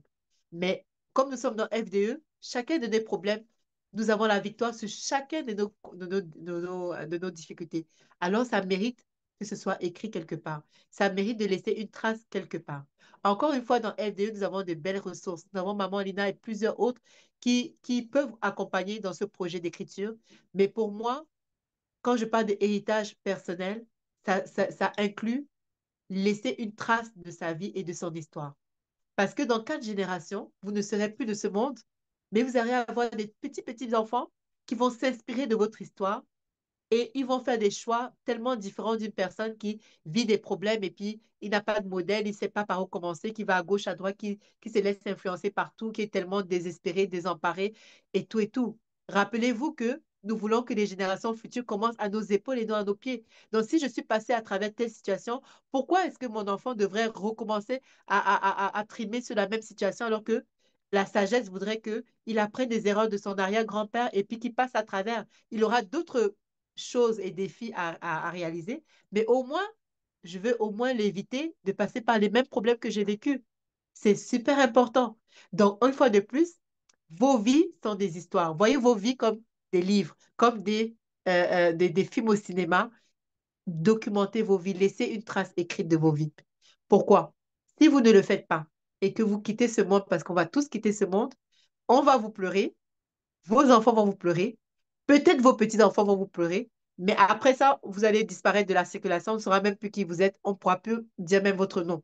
Vous allez être venu sur la terre pour rien. Mais lorsque vous documentez, vous laissez une trace de qui vous êtes, de quelles étaient vos compétences, par exemple, par écrit, vos rêves, vos valeurs, en tout cas, quelque chose qui va être utile au monde, mais vous devenez un peu immortel. Et vous bénissez toutes les générations futures par rapport à ça. Tous les descendants de Ford sont quand même assez contents de dire que, mais vous voyez les voitures Ford là, c'était mon arrière-grand-père qui avait fait ça, il avait fait ça comme ça, comme ça. C'est quand même une fierté de savoir que tu viens de ce type de famille-là et qu'ils ont créé telle chose. Un enfant comme ça, il ne va pas, comment dire, aller dans la drogue ou n'importe quoi. Il a quand même un modèle assez solide et fort sur quoi s'appuyer. Généralement, les personnes qui font des mauvais choix, ils n'ont pas trop sur quoi s'appuyer de tangible et de fort. Vous comprenez? Donc, écrivez vos livres. Ce n'est pas réservé à des personnalités, c'est pour tout le monde. Et il y a beaucoup de personnes pour vous faciliter, vous accompagner. Écrivez votre histoire. C'est un héritage puissant. On dit les paroles s'envolent, mais les écrits restent. Alors écrivez vos livres, vos histoires. C'est quelque chose de très important, une fois de plus. Je crois que je l'ai répété assez souvent. Donc, voilà, je pense que j'ai terminé. Le but de tout ça, finalement, c'est c'est de laisser en fait quelque chose à nos enfants de tangible. Ce n'est pas forcément l'argent, vous l'avez compris, mais c'est tout ce que je vous ai dit là, tout cela, et de faire les choses de manière consciente et intentionnelle. Beaucoup de nous avons des difficultés à nos âges parce que nos parents n'ont pas eu cette petite sagesse-là. Vous comprenez? Ils n'ont pas eu cette petite sagesse-là. Mais nous qui sommes enseigner, nous qui comprenons ce proverbe 13, je crois que c'est proverbe 13, oui, qui dit que nous devons laisser un héritage aux enfants de nos enfants. C'est vraiment toujours penser dans tout ce que tu vas faire comme choix dans ta vie. Pense aux enfants des enfants. Si ce choix-là peut gâter ma réputation, je ne le fais pas. Pourquoi? Parce que ça va ternir l'image de mon nom, des enfants de... En fait, pensez toujours à vos générations futures. Et les peuples qui réussissent, ce sont ceux qui le font. Même la Bible l'enseigne. Dans toute la Bible, là, vous allez toujours voir, il y a même un puits, je crois qu'il y a les puits de Jacob. Jacob a laissé des terres à chacun des 12 tribus d'Israël. Ces 12 tribus, jusqu'à aujourd'hui, prospèrent, mais je voyais dans la Bible que partout où ils allaient, le peuple, dès qu'il y avait un miracle de Dieu, ils faisaient comme des monuments. Des monuments pour dire que nous voudrions que nos petits-enfants qui vont venir après se souviennent que ici la mer Rouge était ouverte, que Dieu avait fait tel miracle. Ça veut dire qu'ils avaient toujours cette conscience que lorsque Dieu va faire quelque chose, il faudrait qu'on puisse se raconter aux générations futures. Et c'est pour ça que le peuple juif est ce qu'il est aujourd'hui, parce que tout se transmet. Il transmet tout. Les bénédictions, les valeurs, les familles, tout se transmet et ils ne font que progresser. Vous voyez? Malheureusement, nous, Africains, nous régressons. Parce que, voilà, nos parents ont des problèmes. Après, tu rentres dans le mariage, tu as les mêmes problèmes que tes parents. C'est pas normal. C'est pas normal. Et donc, au lieu qu'on avance et qu'on aide nos enfants, on souffre encore le temps qu'on comprenne les choses. Le temps est passé, on est fatigué, nos enfants ont pris des mauvais plis, on regresse. Mais on ne veut plus de ça. On veut avancer dans les générations. On veut ouvrir les portes, on veut permettre faciliter la vie des générations futures.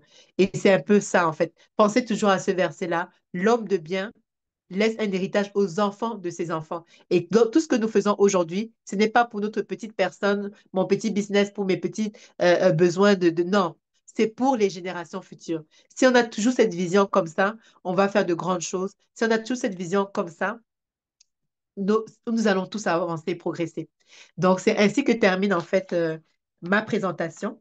Et je finirai une dernière chose pour dire que chaque fois que vous allez aller quelque part, chaque fois, ça c'est un truc que j'avais lu aussi chez les Juifs, le nom est super important, le nom est symbolique. Quand ils donnent le nom a, en fait, le nom veut dire d'où il vient. Le nom, c'est que je suis le fils du père de tel. Vous voyez, eux, ils connaissent leur lignée.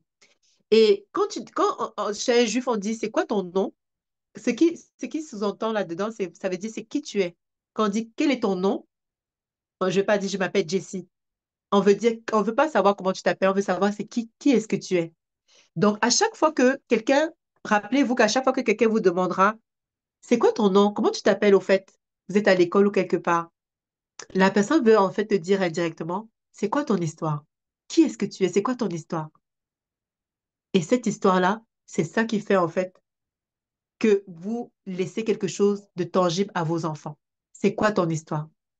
J'ai beaucoup aimé le livre de maman Raymonde, son titre qui m'a percuté, De la fin au commencement.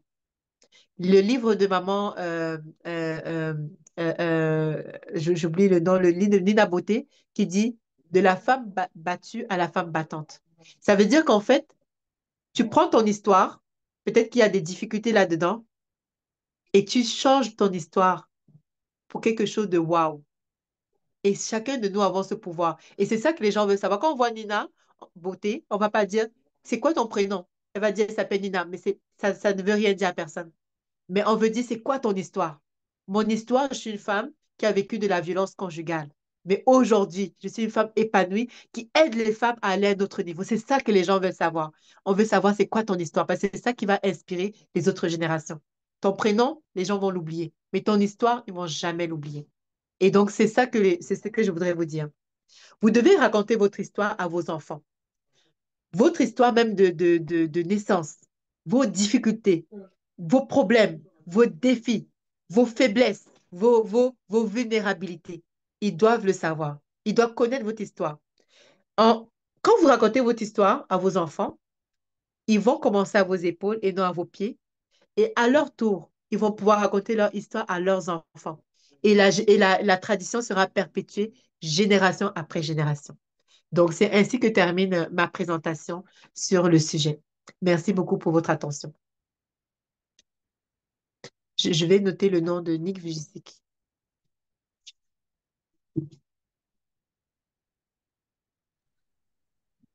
Bravo, maman Jess. Bravo, bravo, bravo, bravo. Waouh, waouh, waouh. C'est magnifique. Oh, mettez les waouh dans le chat. Merci à tout le monde.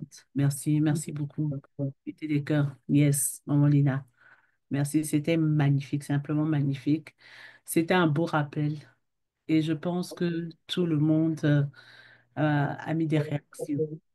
Comme on a dit, toi-même tu l'as dit, commençons pas à être construire des enfants et des parents, ces enfants qui vont être des parents à nos pieds, mais à l'épaule. Ce que j'ai aimé le plus dans ce que tu as dit, c'est qu'on doit apprendre à être vrai. On doit apprendre à dire la vérité parce que ça fait partie de notre histoire.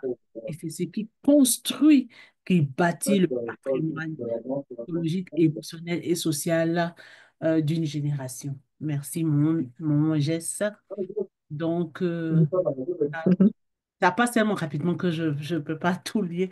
Il y a les waouh, waouh, tu vois les feux. Merci, maman Jess. Merci beaucoup. Tout le monde, waouh, merci infiniment. Très, très, très bel enseignement.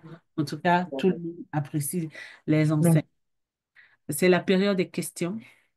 S'il y a des personnes qui ont des questions, c'est le moment de poser vos questions. Ou si, ouais, quand je dis ça, je souris déjà. Euh, quels sont les leaders, surtout dans la guérison qui aimerait intervenir?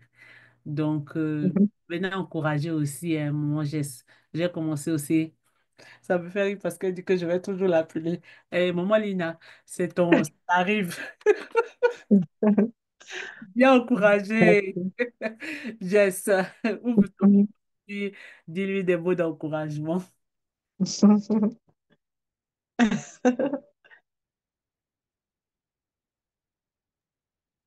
Euh,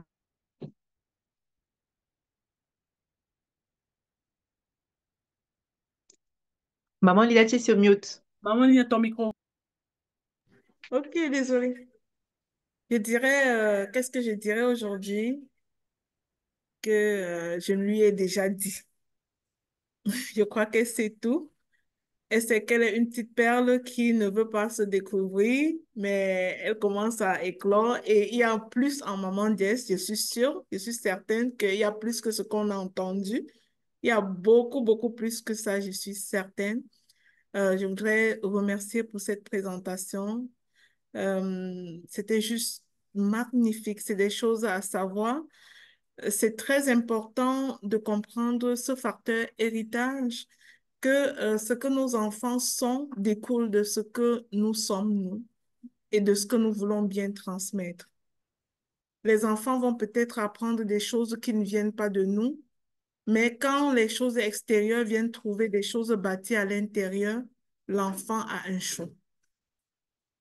L'enfant n'est pas comme un vase vide qui prend tout ce qui arrive, mais si même il apprend n'importe quoi à l'extérieur et que ça trouve quelque chose de déjà construit à l'intérieur de la maison, bah, il saura exercer son jugement. Il pourra avoir de quoi discerner ce qui est bon pour lui de ce qui n'est pas bon pour lui. Et s'il a vu des modèles se succéder, comme Maman Dieu semblait nous enseigner, je pense que cet enfant-là aura assez de raisons valables pour faire de bons choix dans sa vie. Et j'ai beaucoup aimé le fait qu'elle conclut en nous disant que l'héritage spirituel était le meilleur des héritages sur lesquels nous devons travailler et transmettre à nos enfants. J'ai vraiment particulièrement aimé cette partie-là. Puis parce que c'est vrai, l'homme dispose et l'homme propose et Dieu dispose. Il y a des choses qui dépassent nos forces, il y a des choses qui dépassent notre entendement. La partie de la grâce est incontestable. Ce n'est pas parfois parce qu'on est trop fort, ce n'est pas parfois parce que on a été trop sage, trop intelligente, on a transmis de très belles choses. Euh, il y a la grâce de Dieu qui vient couronner le tout. Même si cela ne nous dispense pas de notre devoir de faire ce qui est à nous, de faire notre part. Voilà, Maman Jess, merci. Merci beaucoup. J'ai pas de questions. Je suis tout simplement juste bénie de recevoir tous ces enseignements ce soir venant de toi. Je crois que ta conférence va être du feu. Merci. Wow. Merci beaucoup, Maman Lina. Merci pour ces beaux mots. Merci beaucoup. Est-ce que nous avons des questions? C'est le moment de poser des questions. Ou bien celui qui voudrait faire un ajout. Vous savez, j'étais... Oui, Maman Pressia, vas-y.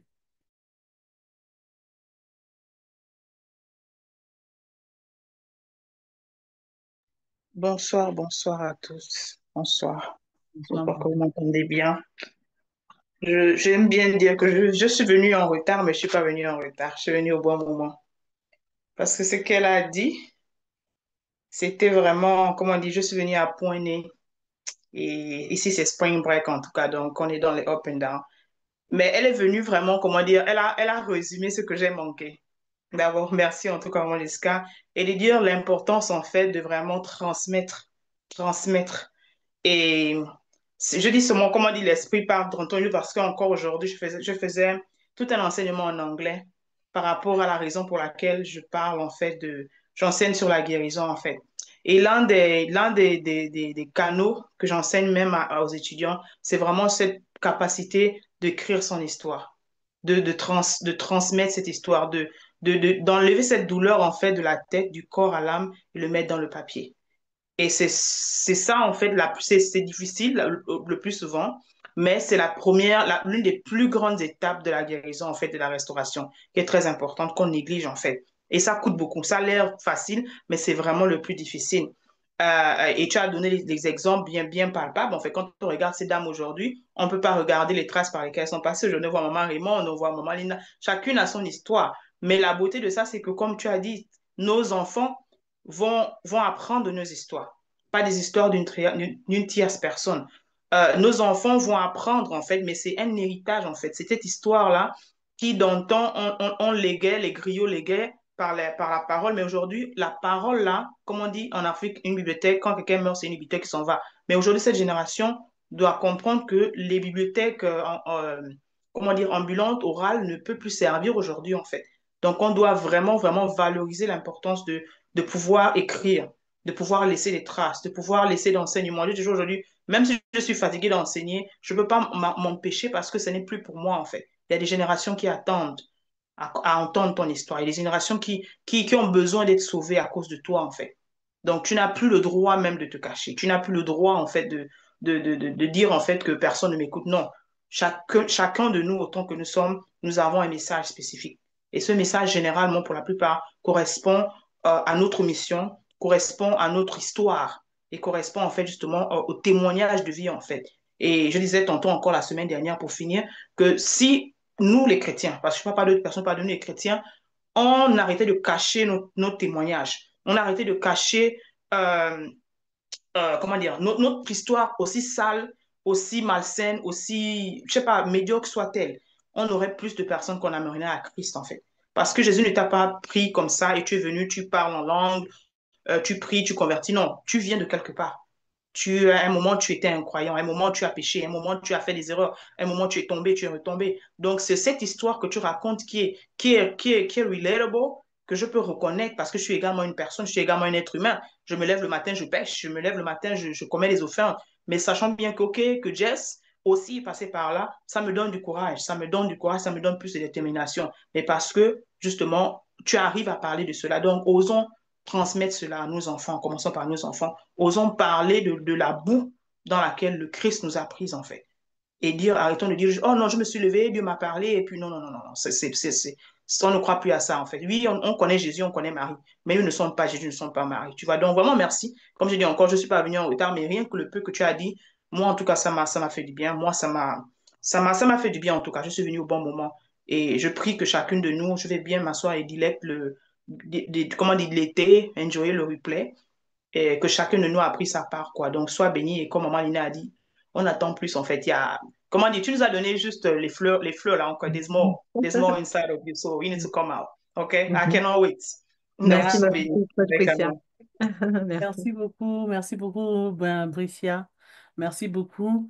En tout cas, si vous n'avez pas de questions, vous savez, le thème de Maman Jess est tombé à pic.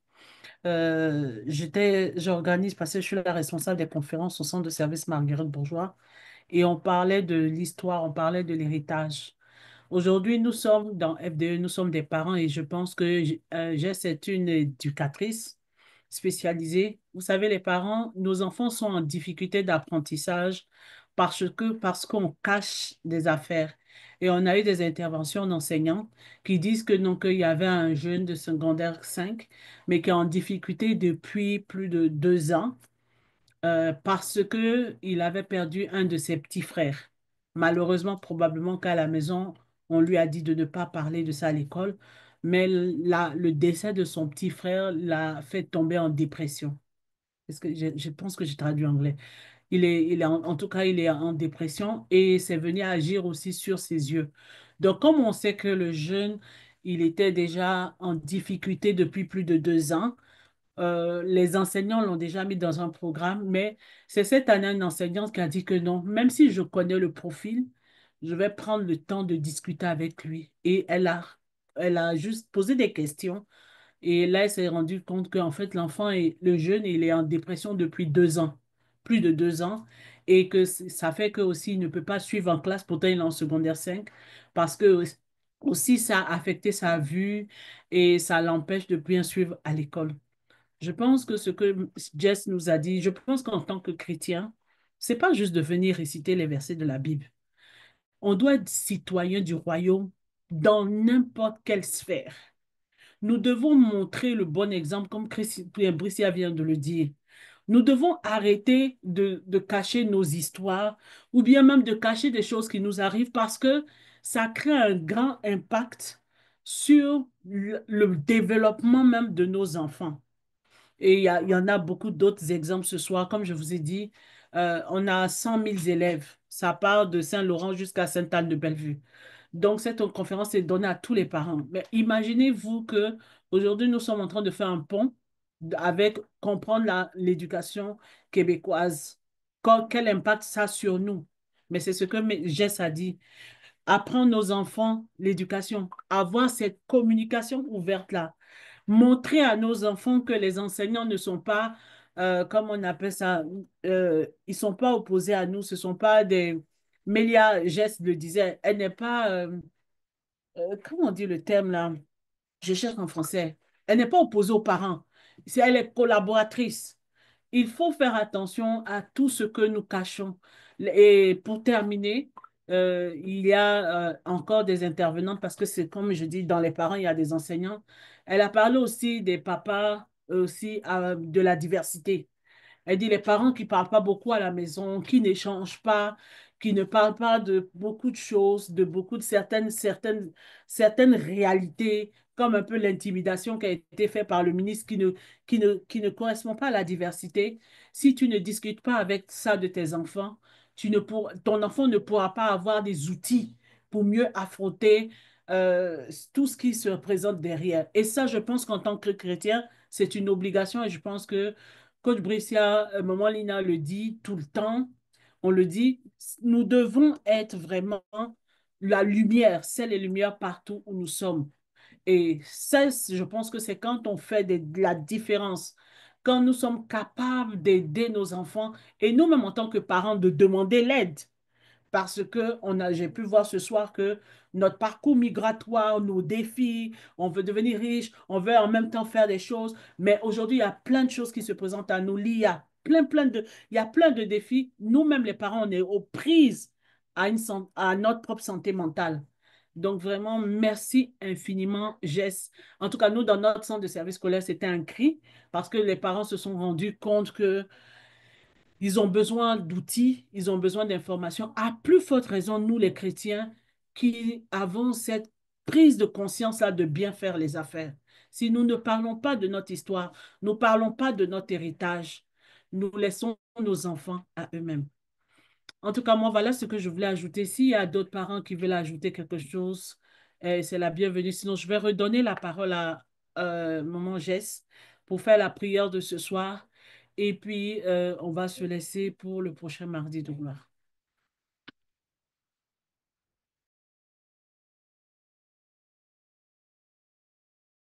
Donc, vas-y, maman Jess, ton mot de la fin. Et puis, tu vas prier aussi. Donc voilà, merci d'avoir été présent.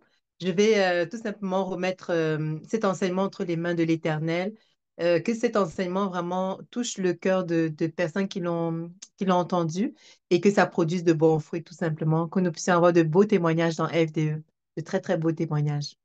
Donc voilà, Éternel Dieu des armées, je te dis merci pour cet enseignement. Merci Seigneur Jésus de m'avoir utilisé, Seigneur, comme un instrument entre tes mains. Merci pour les personnes qui ont été connectées. Merci pour les personnes qui ne sont pas connectées, mais qui vont peut-être écouter plus tard. Seigneur, merci de bénir, Seigneur Jésus, nos familles. Tu sais que la famille, Seigneur, c'est vraiment le noyau, en fait, dans la société. Et elle est très attaquée, très, très, très attaquée de toutes parts. Mais toi, tu es le Dieu de gloire, tu es le Dieu de la famille, justement. Tu es le Dieu, Seigneur Jésus, de la famille et nous remettons chacune de nos familles entre tes mains. Nous remettons, Seigneur Jésus, nos enfants entre tes mains. Nous remettons nos combats entre tes mains et nous bénissons ton nom parce que nous savons qu'avec Dieu, nous avons la victoire.